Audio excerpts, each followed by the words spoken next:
Yesterday's abuse influences tomorrow's behavior. I was reading about monarch mind control, a method for deliberately inflicting a traumatic imprint on a subject with the intent of programming that person to behave a certain way when triggered. The film, The Manchurian Candidate, is the best known fictional depiction of this process. My stepfather's semi-successful attempt to molest me left me with emotional scars. I became a sex addict. I acted out a repetition compulsion. For decades, I've struggled to retain mastery over myself and these self-destructive impulses. As I read the mind control material, things began to click. I recognized some of my own experiences, things I'd always been confused about, things that were never explained in any of the psychological and self-help books I've read. When triggered by the right kind of man, I would become obsessive and stalker-like.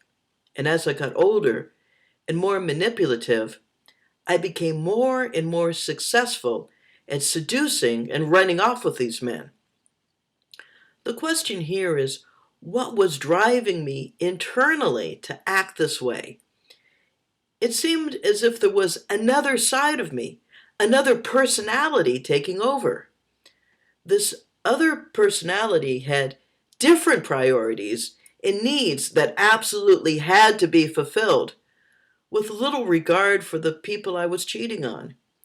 This other personality declared itself to be the real me, and when it was in control, I felt alive and energized.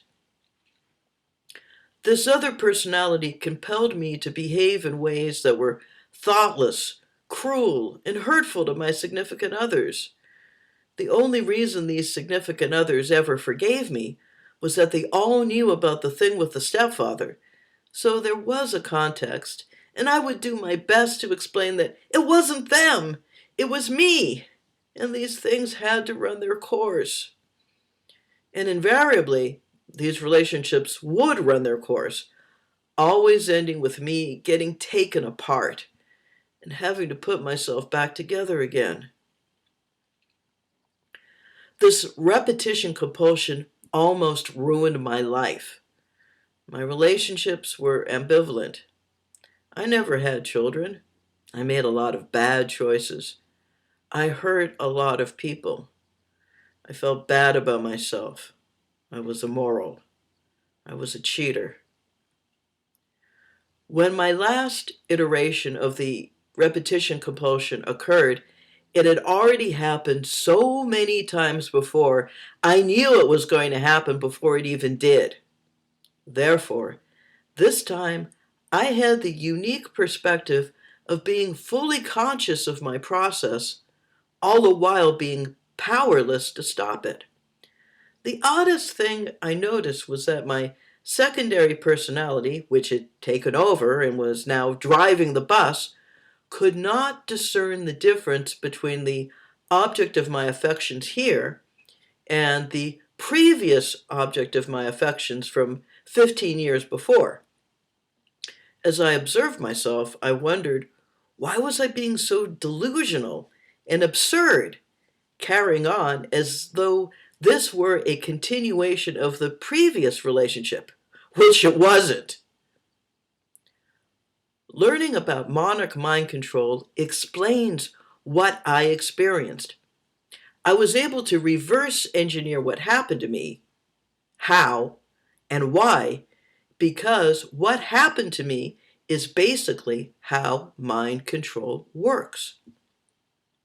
First off, I knew at age 17 the difference between right and wrong, but my stepfather fucked with my head by love bombing me and rationalizing everything and basically abusing his authority over me to obliterate the distinctions between what was okay and not okay.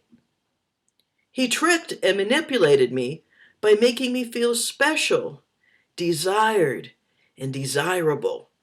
He got me all worked up And the adrenaline rush of sexual excitement mixed with taboo is still to this day the most intense and overwhelming sensation I have ever felt. The only thing I compare it to is what I've heard about heroin users saying, you become addicted at the very first shot. It's this feeling that would trigger me. And I can tell you that the vibration of healthy love and intimacy is something completely different. And let's just take a moment to reflect on how completely fucked up it was that this motherfucker swooped in and co-opted something so precious, something that should have been there to share with someone special, someone I loved, someone worthy of that energy. Not that guy.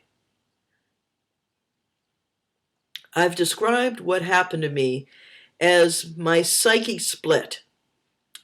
A persona was created who was ready, willing, and able to do something immoral, something I would never have considered otherwise.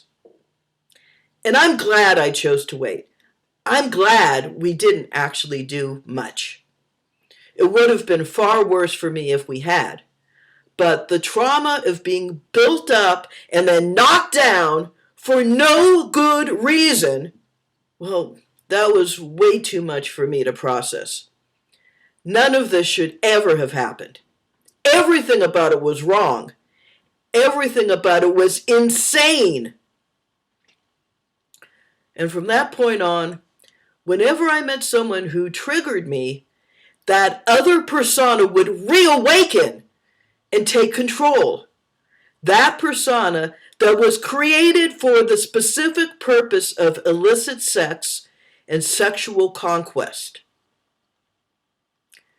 Explaining the addictive nature of the repetition compulsion by the chemical soup of neurotransmitters never added up for me, because there have been and have always been a wide range of behaviors I can take part in and still feel like myself. This was something else entirely. I was tampered with. This was a systematic and traumatic breakdown of my psyche that goes beyond anything I've ever experienced before or since.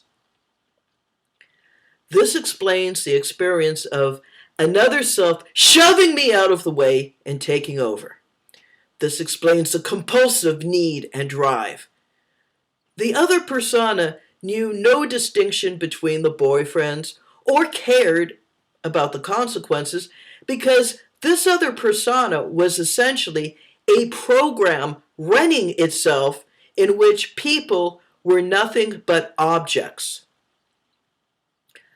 Monarch mind control works because it's based on a deliberate and perverse exploitation of how our human minds naturally work.